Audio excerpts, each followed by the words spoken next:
오늘은 새해 첫 주일입니다. 2023년 신년 감사주일입니다. 하나님께서 원래도 우리에게 새해를 선물로 주셨습니다.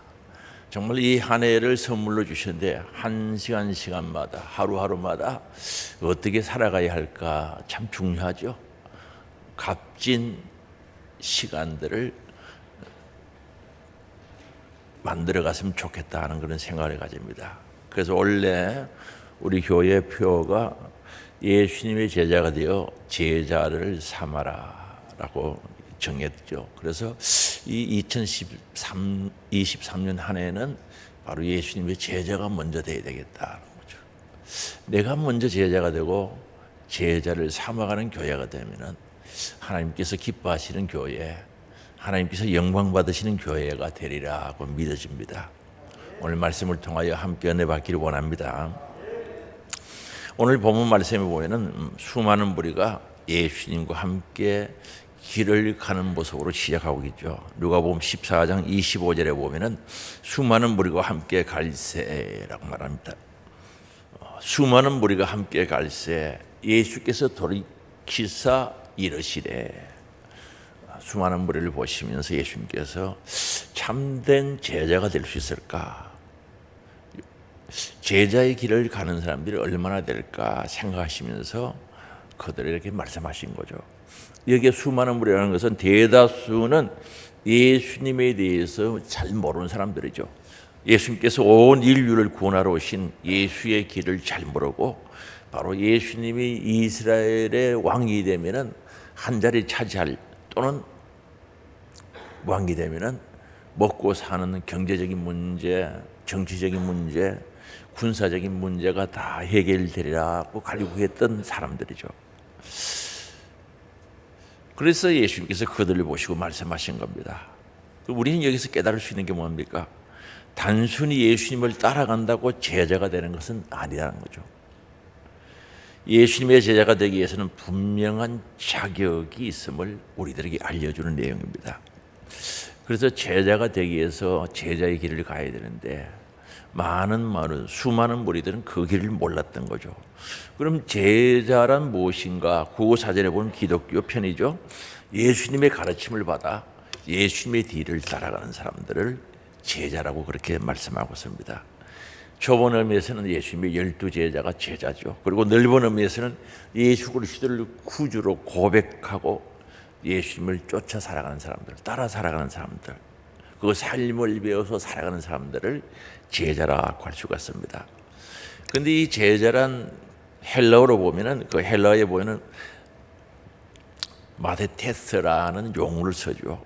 근데 이게 마데테스가 중요한 게 아니고 그 의미가 중요하죠. 따르는 자, 제자는 예수님을 따르는 자, 예수님을 배우는 자라는 뜻을 가지고 있습니다.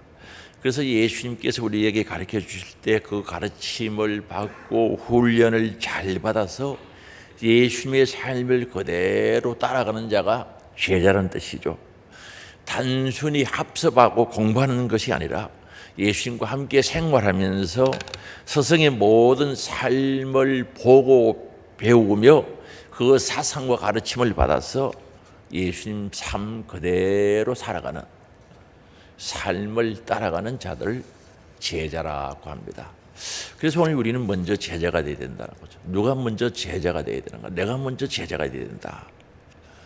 이 교회 안에는 크게 보면 두 부류의 사람이 있는 거죠. 두 부류의 사람이 있는데 그냥 예수님을 따라가는 사람, 그냥 교회 다니는 사람, 이런 분들이 계시죠. 그리고 다른 한쪽에서는 진정한 예수의 제자가 되기를 원하고 제자의 길을 가고자 하는 사람 또는 제자들이 있다는 거죠. 그런데 오늘 우리는 이 두 부류의 무리 속에 어디에 속한 사람일까? 그저 교회 다니는 사람, 별 생각 없이 그냥 다니는 사람, 아니면은 제자가 되기를 원하고 제자에 속한 사람인가 살펴볼 필요가 있지 않겠습니까? 그래서 우리는 진짜 제자인가, 제자의 길을 가기를 원하는가, 제자에 속한 사람인가, 이걸 생각하면서 그럼 제자의 자격이 무엇인가? 다시 말하면 제자가 되려고 하면 어떻게 해야 되는가? 자기를 부인해야 된다는 거죠. 예수님께서 제자의 자격에 대해서 말씀하시면서 제자가 되기 위해서는 오늘 누가복음 14장 26절이죠. 무릇 내게 오는 자가 자기 부모와 처자와 형제와 자매와 더욱이 자기 목숨까지 미워하지 아니하면 능히 내 제자가 되지 못하고, 많은 사람들을 보니까 제자 되지 못할 사람들이 있었던 것 같았어요. 그래서 이렇게 살지 못하면 제자가 되지 못한다는 거죠. 그래서 여기서 우리가 보는 바에 미워하지 아니하면은 능히 내 제자가 되지 못한다는 거죠. 그래서 예수님께서 불렀어요. 많은 사람을 불러서 1차적인 부름이죠. 예수 믿고 구원받으러 1차적인 부름을 받은 자들입니다. 그게 응답해서 따라가는 자들이죠. 그런데 이게 26절에서 말씀하는 것은 2차적인 부름이죠. 정말 제자가 되기 위해서는 자기를 부인해야 된다는 거죠. 그게 2차적인 부름에 응답이 있어야 된다는 사실을 말씀합니다. 그래서 1차적인 부름에 응답하는 자들이 2차적인 응답으로 발전하기 위해서는 수행해야 할 과제가 있는데, 자기 모든 혈육이죠. 가족보다도 심지어 자기 자신까지도 미워할 수 있어야 된다는 거죠. 그럼 예수님 사랑하라고 했는데 왜 미워해야 된다고 말씀하는가? 여기서 말씀하는 미워한다는 단어는 문자적인 심리적인 그 미워하라는 그런 뜻이 아닙니다. 이게 미워하지에 해당하는 이 말의 뜻은 조금만 사랑한다는 거죠.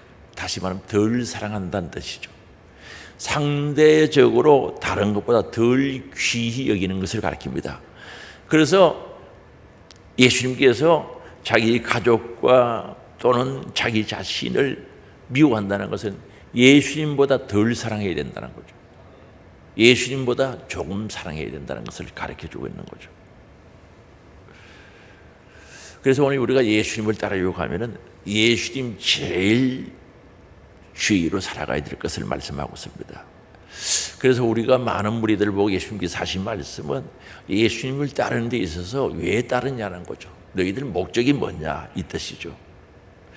나의 육신적인 이익을 위해서 추구하고 따르는가, 아니면 예수님의 뜻을 이루기 위해서 추종하는가, 그걸 물어보고 있는 겁니다. 정말 예수님의 제자가 되기 위해서는 나의 유익은 포기해버리고 자기를 부인해버리고 예수님의 뜻을, 예수님이 원하시는 바를 이루기 위해서 따라가는 자들이야 제자가 될 수가 있다는 것을 분명히 말씀하고 있습니다. 다시 말씀드리면 세상의 일과 하나님의 일이죠. 이 중에 어느 것에 관심을 가지고 있는가? 정말 제자가 되고자 하는 자는 하나님의 일, 예수님의 일, 하나님의 나라의 일에 관심을 두고 따라야 된다는 사실을 여기서 말씀하고 있습니다.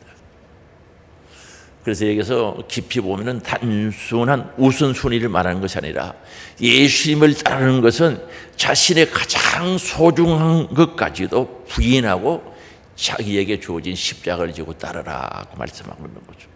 이거요 쉬운 것 같으면서 쉽지 않지요.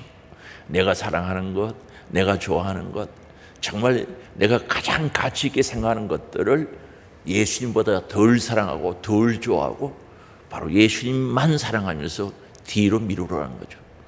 바꾸라는 거죠.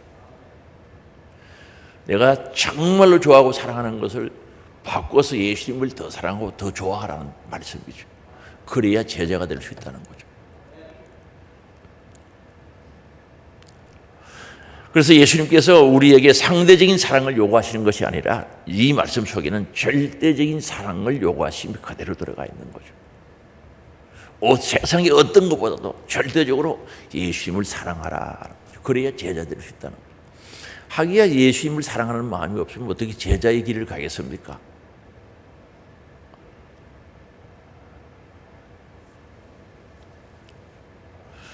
그래서 다른 모든 것을 사랑할 수 있지만 그러나 모든 것 뒤에 하나님 사랑, 예수님의 사랑이 있어야 된다는 것을 분명히 말씀하고 있습니다. 그래서 언제든지 바꿀 수 있어요. 뭘 바꾸는가? 예수님보다 더 좋아하고 더 사랑하는 것을 바꿔가지고 예수님을 더 좋아하고 더 사랑할 수 있어야 제자의 길을 갈 수 있다는 거죠. 여러분 이게 가능하겠죠? 가능할까요? 내가 진짜 사랑하고 좋아하는 그것보다 예수님을 더 사랑하고 좋아하라는 거죠. 예수님의 가치를 알면 가능하겠죠. 예수님이 어떤 분인지 알면은 바꿀 수가 있는 거죠.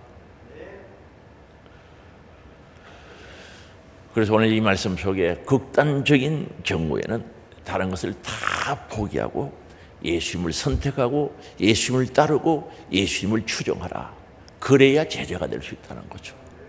이런 은혜가 우리에게도 있기를 원합니다.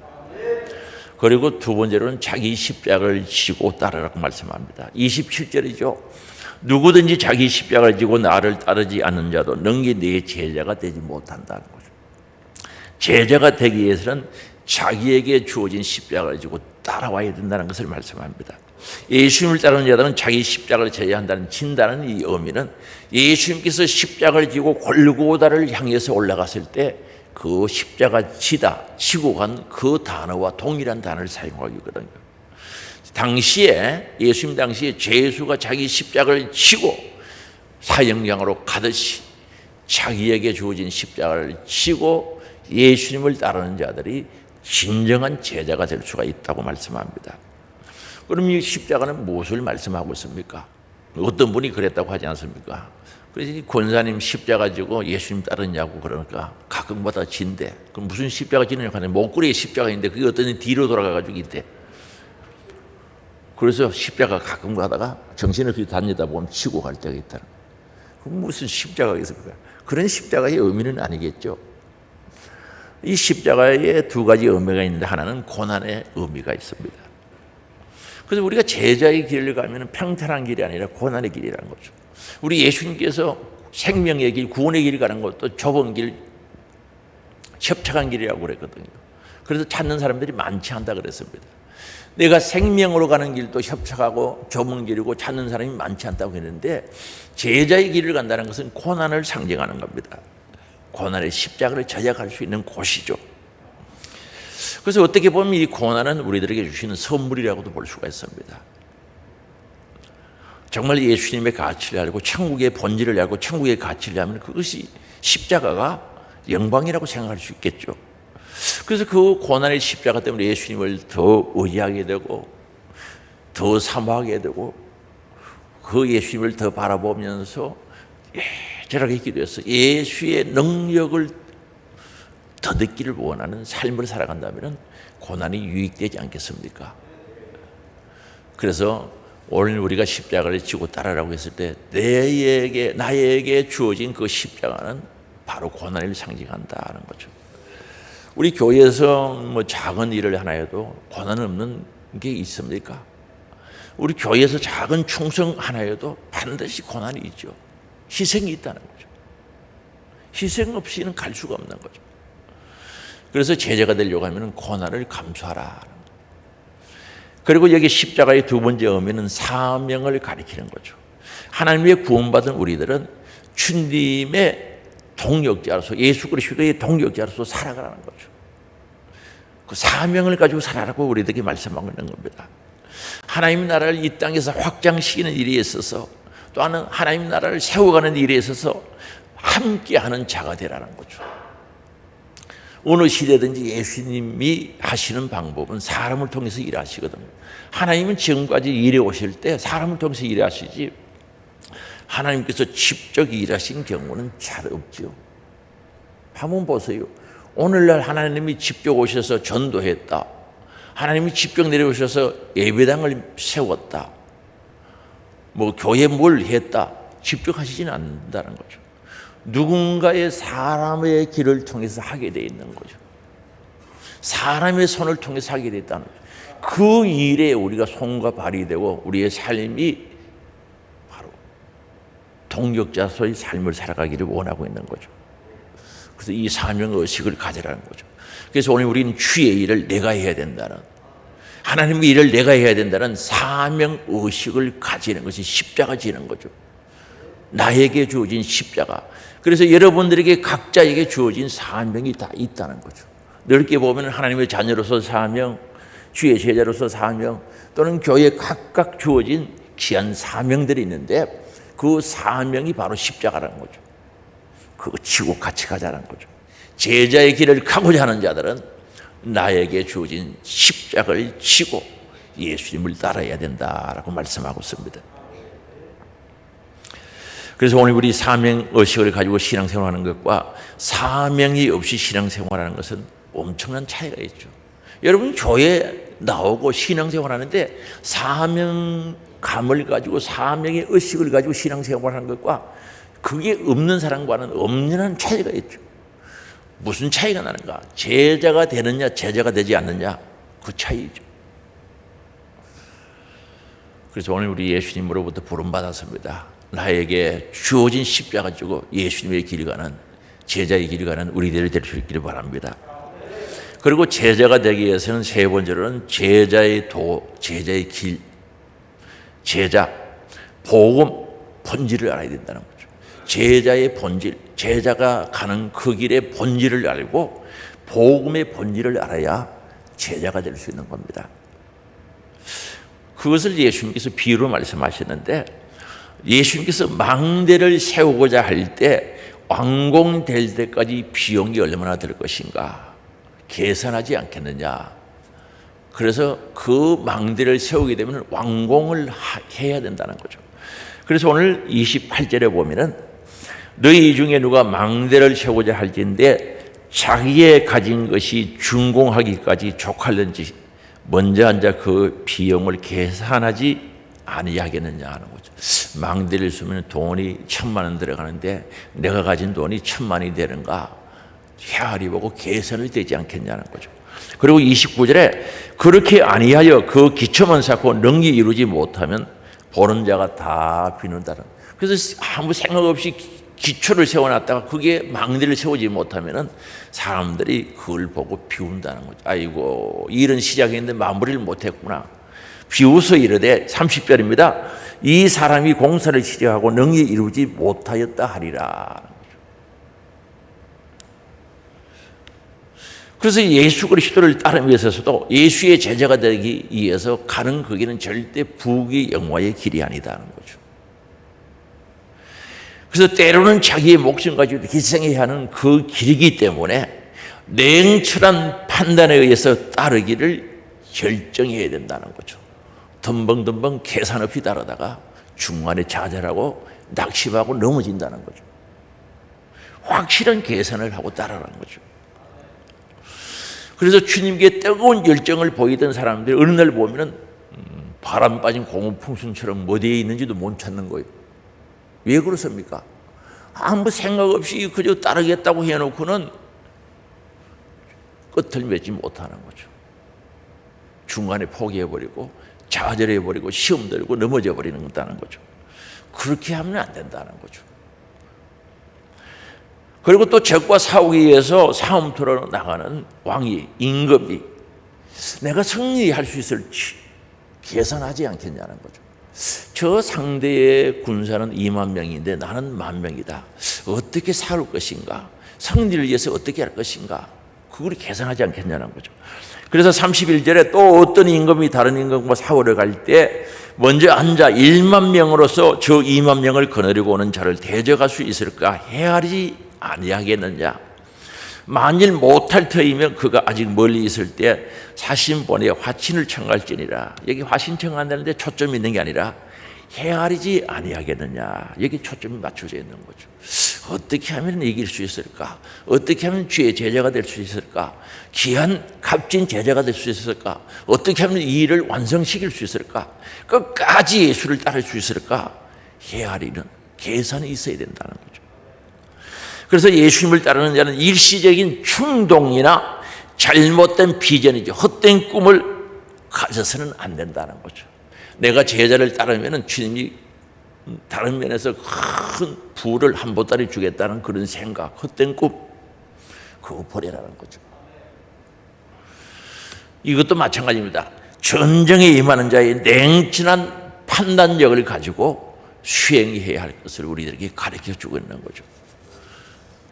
그래서 예수님의 제자로 살기 위해서는 다시 말씀드리면 예수님을 따르는 제자의 본질이 무엇인지 알아야 된다는 거죠.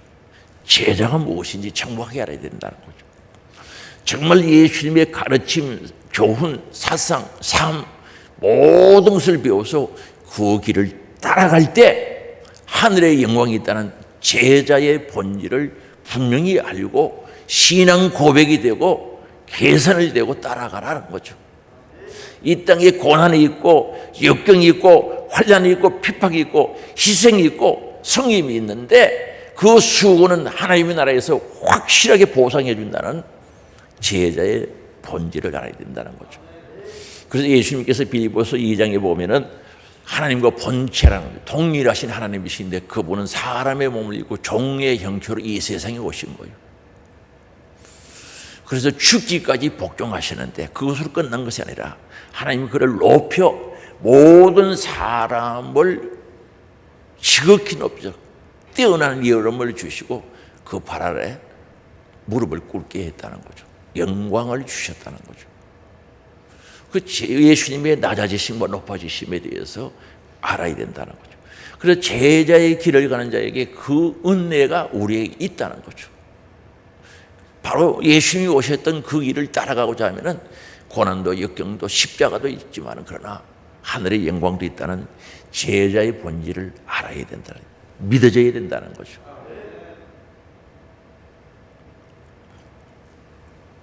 그리고 하나님의 나라의 복음의 본질이 무엇인지 먼저 깨달아라고 말합니다. 복음의 본질이 뭡니까? 복음 영광은 있습니까? 아니죠. 십자가 있죠. 십자가 없는, 고난 없는 영광은 있을 수가 없는 거예요. 희생이 없는, 성임이 없는 보상은 있을 수 없다는 거죠. 복음의 본질이죠. 예수님께서 우리에게 주신 복음이 뭡니까? 예수님의 생애가 복음이거든요. 예수님께서 이 땅에 이뤄놓으신 그 모든 일들이 복음인데 예수님의 생애가 복음인데 예수님의 생애가 뭡니까?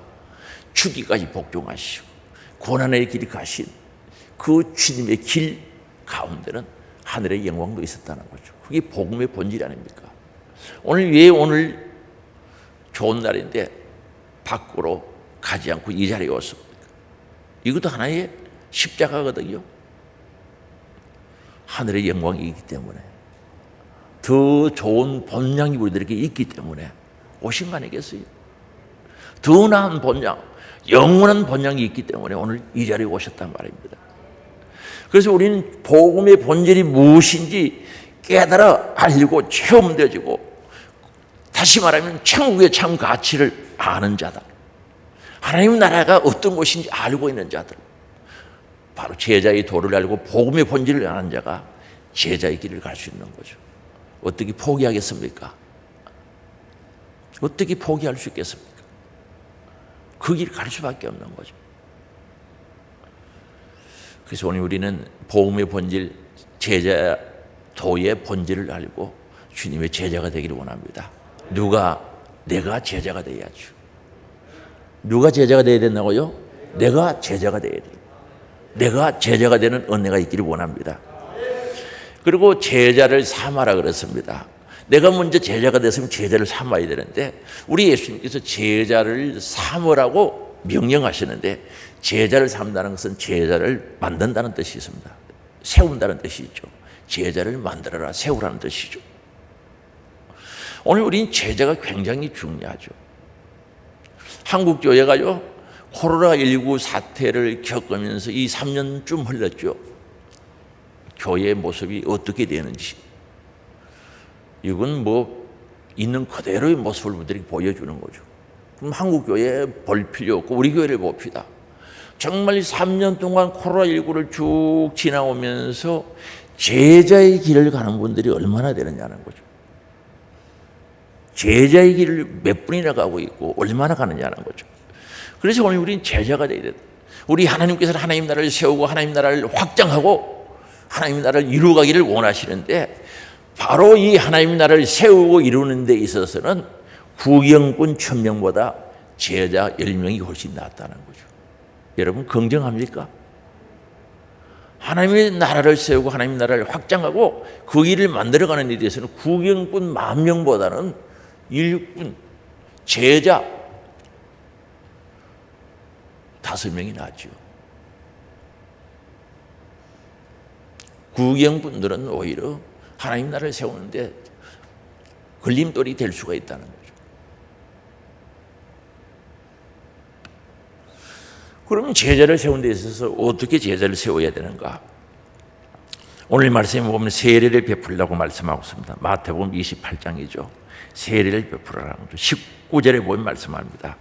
그러므로 너희는 가서 모든 민족을 제자로 삼아 제자를 세우라는 거죠. 아버지와 아들과 성령 이름으로 세례를 베풀고라고 말합니다. 세례를 베풀으라고 말씀하고 있습니다. 우리 세례요 참 중요합니다. 왜 제자가 되는데 세례를 베풀려고 하는가? 마가복음 1장 8절에 보면 세례 요한은요, 나는 너희에게 물로 세례를 주거니와, 물세례죠. 그는 예수님은 성령으로 너희에게 세례를 주는 성령 세례를 주겠다는 거죠.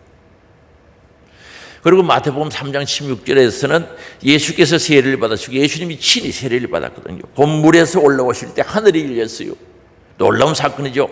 하나님의 성령이 비둘기같이 내려 자기 위에 임하심을 보시더니, 또 하나님께서 사랑하는 아들이라고 하셨죠. 예수님이 친히 세례를 받으신 거예요. 그럼 세례는 누가 받습니까? 예수님을 구주로 고백하는 사람들이죠. 일정한 자격을 갖춘 자들을 교회에서 세례를 주는 거죠. 그래서 오늘 19절에 보면은 아버지와 아들과 성령의 이름으로 세례를 주라, 베풀으라고 말씀하고 있습니다. 세례를 받아야 진정한 세례 교인이 되어야 제자가 될 수 있는데, 우리 세례에 대해서 정확하게 알 필요가 있죠. 세례의 의미가 굉장히 중요하죠. 세례는 제자의 기본 자격을 갖추는 데 있어서 정말 필요합니다. 그래서 세례라는 것은 제자의 기본 자격을 갖추는 동시에 복음의 공동체로서의 임무를 의미한다는 것입니다. 여기 복음의 공동체라는 것은 교회를 가리킵니다. 교회는 예수 그리스도를 구주로 믿는 사람들이 모인 공동체를 교회라고 하지 않습니까? 교회에 입문한다는 것은 교인이 된다는 거죠. 그래서 우리가 세례받을 때 교회 기본 교인의 자격을 주어지는 거죠. 세례받을 때 공예 회원이 될 수 있고, 공예 회원이 아니고 우리 공동의의 회원이 될 수 있는 거죠. 공동의의 회원이 될 수가 있습니다. 그래서 공동체 입문, 교회의 진짜 교인이 되는 거죠. 세례받을 때. 그리고 세례는요, 새로운 정체성과 변화된 삶의 공적인 선언이죠. 그래서 이 세례를 받으면 정체성이 달라지는 거죠. 나는 하나님의 사람이라는 거죠. 예수의 사람이라는 거죠. 나는 그리스도인이라는 거죠. 예수를 따르는 자라는 그런 사실을 분명히 하는 정체성이 나타나는 거죠. 나는 하늘소망교회 교인이라는 정체성이 있어야죠. 여러분들은 어떤 교회 교인입니까? 하늘소망교회 교인이라는 정체성이 있어야죠. 세례를 받음으로 가치관이 달라져야 되는 거죠.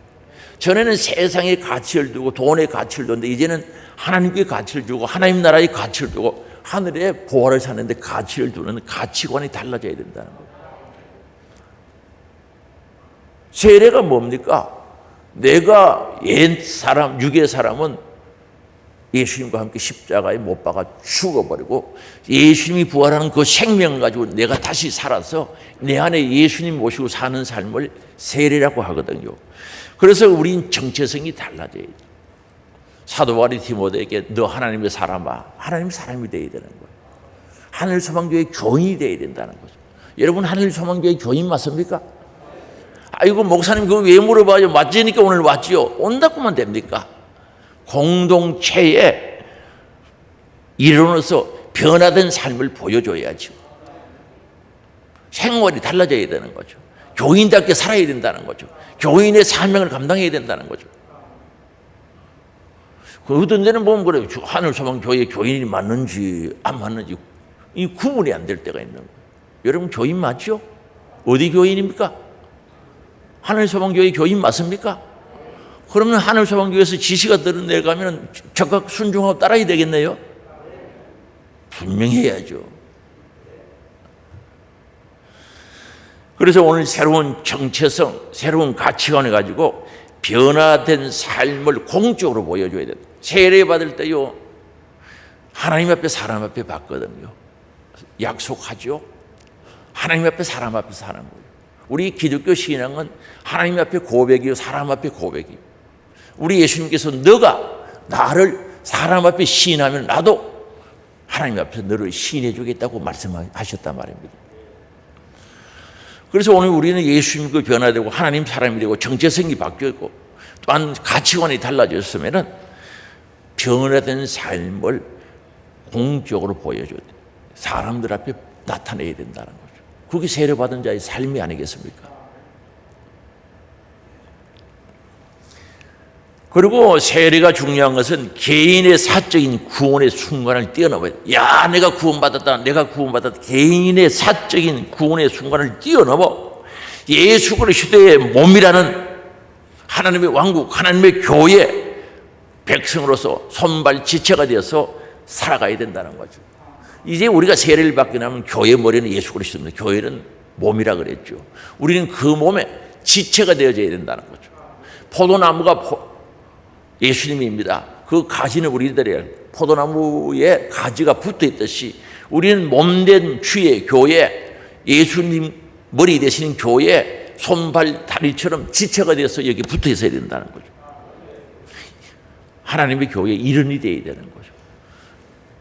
머리 대신 예수님이 지시가 딱 내려가면 움직여야 되는 거죠. 그게 세례받은 교인이지. 아니, 교인은 교인인데 머리에 지시를 안 받는 교회 무슨 힘이 있겠습니까? 어떻게 제자의 길을 갈 수 있겠습니까? 제자의 길을 못 가는 거죠. 제자 대신 예수님을 따라가야 하는데 머리에서 분리되어 있다는 거죠.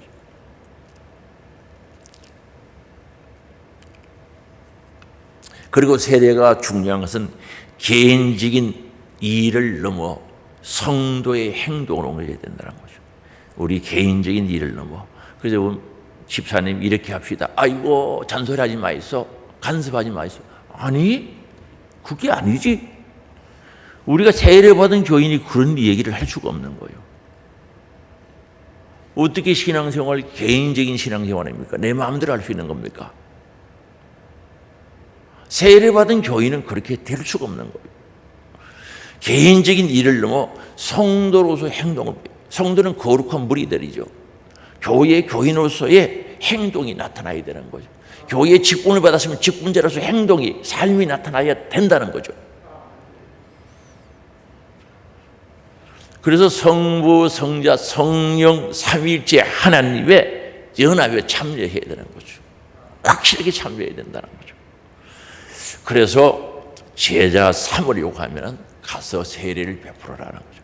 확실히 예수 그리스도를 구주로 고백함으로 말미암아 정체성이 바뀌어요.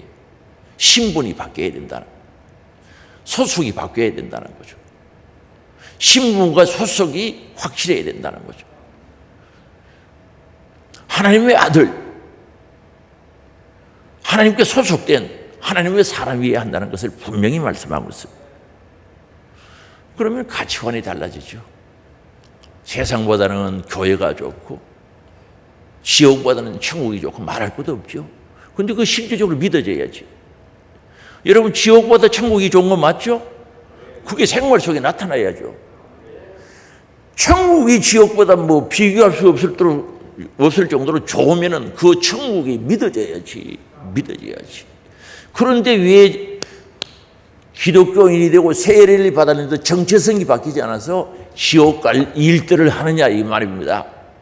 왜 지옥 가는 그런 일들을 하고 있느냐는 거죠. 그거 아직 천국의 가치를 몰라서 그런 거예요. 그래서 오늘 세례의 의미를 깊이 새기고 있는 거죠. 그래서 오늘 주님의 일에 연합하는 자가, 하나 되는 자가 되어야 돼요. 이런 분들이 제자의 길을 갈 수 있는 거예요. 이게 기본이 되지 않고 바로 정체성이 확실하지 않고 정말 예수 믿음으로 말미암아 오는 그 예수님의 가치, 천국의 가치가 분명하지 않으면 제자의 길을 갈 수 있겠습니까?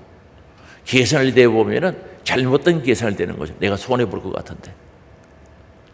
혹시 오늘 와서 예배드리는 데 있어서 시간 낭비다, 손해볼 것 같다. 정체성이 잘못된 거예요. 가치관이 잘못된 거죠. 천국의 가치를 모르는 사람이죠. 하나님 예수 그리스도가 어떤 분인지 모르는 사람이죠. 그래서 오늘 제자가 되기 위해서는 세례를 베풀어라 하는 거죠. 오늘 우리는 세례 다 받았어요. 물론 안 받은 분도 계시겠지만 손 들고 선수했어요. 어떻게 보면 맹세죠. 하나님 앞에 사람 앞에서 손 들고 약속을 했어요. 뭐라고 했습니까? 세례 받을 때 약속한 것만 잘 지키면요, 모범 신앙생활을 하는 겁니다. 훌륭한 신앙생활을 할 수 있는 겁니다. 그래서 예수님께서 제자를 삼으려고 하면 먼저 가서 세례를 주라는 거죠. 하나님의 가족의 구성원이 되는데, 이것은 지상 영영을 준행하는 주님의 제자로 변화되는 배경이 될 수 있다는 거죠. 길이 될 수 있다는 거죠. 그래서 세례를 베풀어라고 말씀하고 있습니다. 그리고 예수님께서 제자 삼기 위해서는 예수님께서 분부한 모든 것을 가르쳐 지키게 하라고 말씀하고 있습니다. 오늘 20절 말씀이죠. 마태복음 28장 20절에 내가 너희에게 분부한 모든 것을 가르쳐 지키게 하라라고 말씀하고 있습니다. 마태복음 보면 예수님께서 공생애를 시작하실 때 예수님의 3대 사역이 가르치고 복음 전파하시고 병자 고치시고 귀신 쫓아내는 3대 사역. 그런데 제자들 보고요, 가서 복음 전파하라, 병든 자 고치고 귀신 쫓아라고 말씀하셨습니다. 그리고 그런 권세도 주셨습니다. 그런데 초창기에는 가르치는 것을 이야기를 하시지 않다가 지금 예수님이 부활하신 후에 성천할 단계, 마지막 때 이 세상의 모든 사역이 마지막으로 되어질 때 제자들에게 가르치라고 강조하고 있거든요.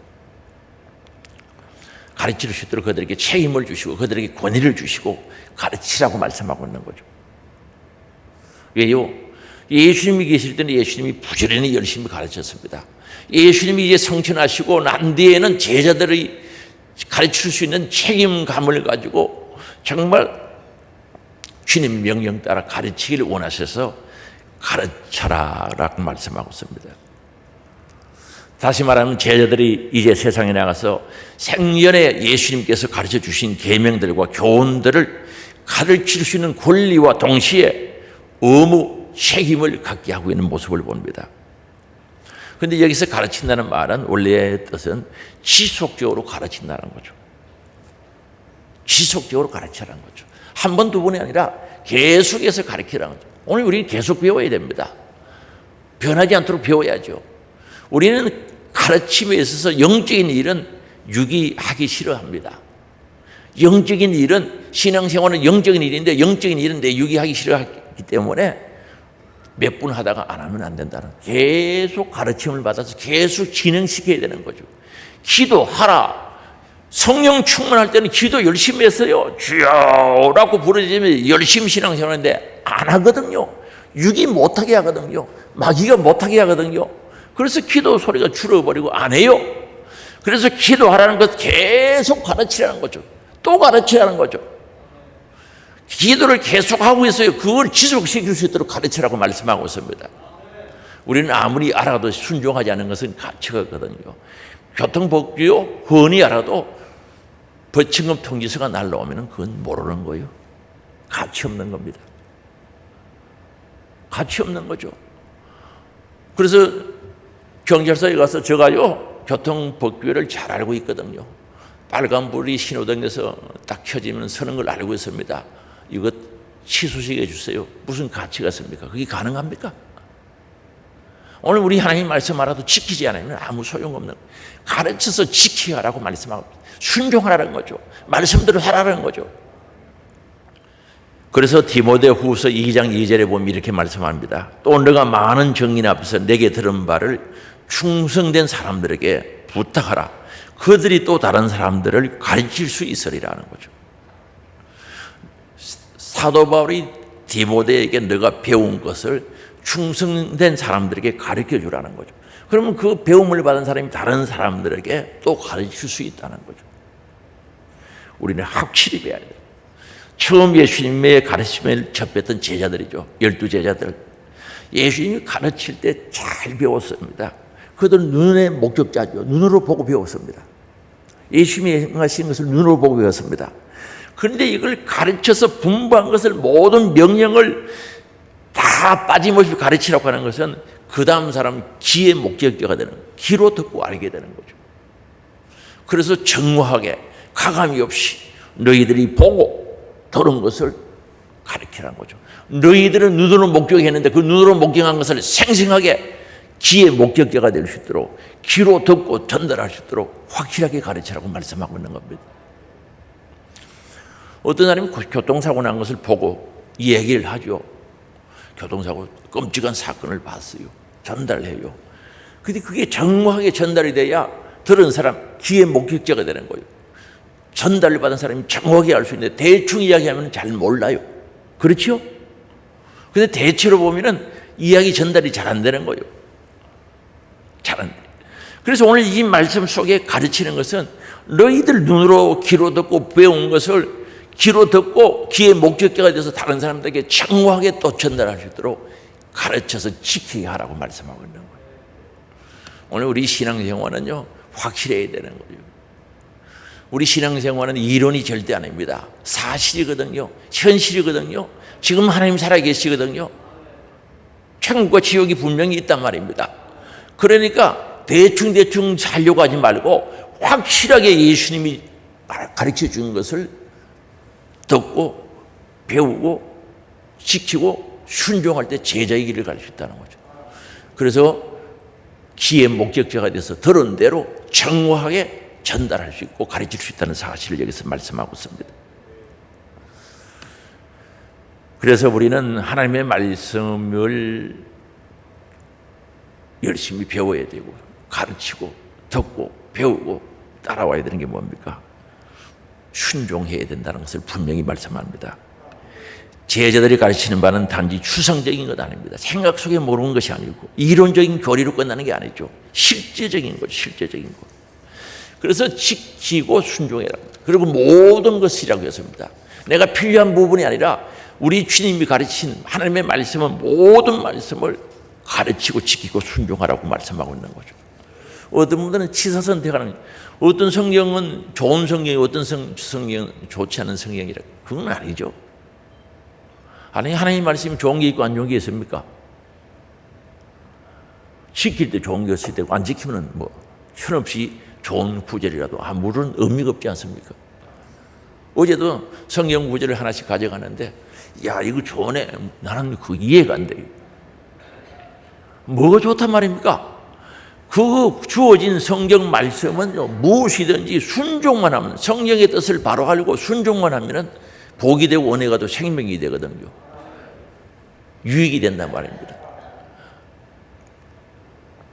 오늘 정확하게 가르쳐야 된다는 거죠. 그리고 우리 열심히 배워야죠. 그리고 배운 대로 바르게 순종해야, 강함 없이 순종해야 된다는 거죠. 그래야 제자의 길을 갈 수 있고 제자를 그렇게 삼아라는 거죠. 이런 은혜가 우리 교회도 임하기를 원합니다. 우리들에게도 이런 은혜가 있기를 원합니다. 정확하게 배우고 배운 대로 살아야 되는 거예요. 그게 제자의 길을 가는 방법이죠. 그런데 여기서 성경이 끝나버리면 우리는 실망과 좌절할 수밖에 없는데 20절에요 끝부분에 말씀합니다. 볼지어다. 한번 보라는 거죠. 좌절하지 마. 부담스러워하지 마. 나를 보라는 거죠. 볼지어다. 누가 예수 그리스도께서 세상 끝날까지 너희와 항상 함께 있으리라고 약속하고 있다는 거죠. 오늘 우리는 제자의 길은 밥 먹는 힘으로는 안 돼요. 육신의 힘으로는 감당할 수가 없어요. 공부만 해서 지식의 힘으로, 돈의 힘으로도 갈 수 없는 길이 제자의 길입니다. 돈 많다고 제자의 길을 갑니까? 재력이 있다고 제자의 길을 갑니까? 많이 배웠다고 제자의 길을 갈 수 있습니까? 밥 많이 먹고 삼삼dok경 먹고 심세하다고 제자의 길을 가는 게 아니고 우리 주님이 도와주셔야 된다는 거죠. 능력이 주님으로부터 와야 되는 줄 아시기 바랍니다. 그래서 내가 세상 끝날까지 너희와 항상 함께 있으리라고 말씀하고 있습니다. 우리 예수님께서 이 땅에 탄생하실 때 마태복음 1장 23절에 보면 그 이름을 임마누엘이라 하라 그랬거든요. 예수라는 이름과 임마누엘이라는 이름을 주셨거든요. 임마누엘 뜻이 뭡니까? 하나님이 우리와 함께 하시다는 뜻이죠. 우리 예수님이 이 땅에 오신 목적이 그 이름이 임마누엘, 하나님이 우리와 함께 계시다는 뜻이죠. 그 복음으로 시작했던 말씀이 이제 예수님께서 성천하시면서 하나님 나라로 돌아가시면서 우리들에게 주신 말씀이 없는 임마누엘이라는 뜻이죠. 내가 세상 끝날까지 너희와 항상 함께 있겠다는 약속이 아닙니까? 이 말씀이 우리에게 위로가 되는 거죠. 제자의 길을 가고자 하는 자들에게, 제자의 길을 가는 자들에게 엄청난 약속이죠. 위로의 말씀이죠. 그러면 우리에게 함께 하겠다고 하신 그분이 누굽니까? 요한복음 1장 1, 2, 3절에 보면 태초에 계신 하나님, 그분이 예수님 말씀이죠. 그분은 빛으로 오시니 그 빛 속에 생명이 있다는 거죠. 창조주란 거죠. 능력의 하나님, 모든 것을 아시는 하나님, 하실 수 있는 하나님, 하늘과 땅의 모든 권세를 가지고 계신 예수 그리스도, 그분이 우리와 함께 하겠다는 거죠.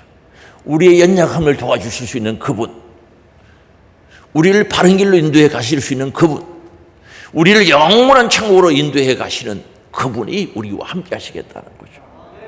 너 제자의 길 갈 때 힘들면 나에게 이야기해. 내가 도와주겠다. 내가 함께 하겠다. 내가 너 편이 되겠다. 지지해 주시는 그분이 우리와 함께 하겠다고 말씀하고 있습니다. 얼마나 감사합니까?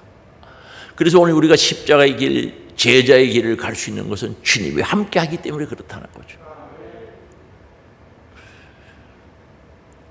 그래서 오늘 우리가 제자의 길을 가면서 하나님의 말씀을 직접 순종하는 그 길은 그때마다 하나님의 은혜를 체험하게 되는 게 무엇입니까? 야, 주님이 임재하셨구나. 하나님이 나와 함께 하셨구나. 하나님이 나를 도와주셨구나. 그 은혜를 날마다 때마다 주의 말씀을 순종하는 현장에서 일어난단 말입니다. 이 임재의 축복을 받아 누리기를 바랍니다. 여기서 세상 끝날까지 복음이 땅끝까지 전파되어 예수님이 재림하고 바로 심판하는 그 역사의 종말이 오는 그 시간까지 함께 하겠다는 거죠. 항상이라고 말하는, 여기만 나온 단어인데 모든 나라의 전체라는 거죠. 우리가 살아가는 모든 나라의 전체, 항상 우리 주님이 함께 해주시겠다고 약속한 겁니다. 사랑하는 성도 여러분, 2023년도에는 주님이 함께 하시길 원합니다. 누구에게 함께 하겠습니까? 제자의 길을 가는 자들에게, 제자가 되어 제자의 삶을 사는 자들에게 함께 하신다는 거죠. 주님 함께 해주세요. 기도도 중요하지만 내가 제자의 길을 가고 제자의 삶을 살고 제자의 본질을 알고 복음의 본질을 알고 그 일을 이루어갈 때 우리 주님께서 함께 해주시겠다고 약속하고 있는 겁니다. 언제까지? 세상 끝날까지. 아니, 항상 우리와 함께 하겠다고 말씀하고 있습니다. 2023년도에는 주님이 항상 우리와 함께하는 귀한 삶이 되시고, 오늘도 저와 여러분들이, 우리 하늘소망교회 온 가족들이 제자의 길, 제자의 사명을 가지고 이 사명을 감당하는 놀라운 은혜의 한 해가 되시기를 주의 이름으로 축복합니다. 우리 다 같이 주여 한번 부르고 통성으로 기도합니다. 회개하고 결단의 기도 드립니다. 주여.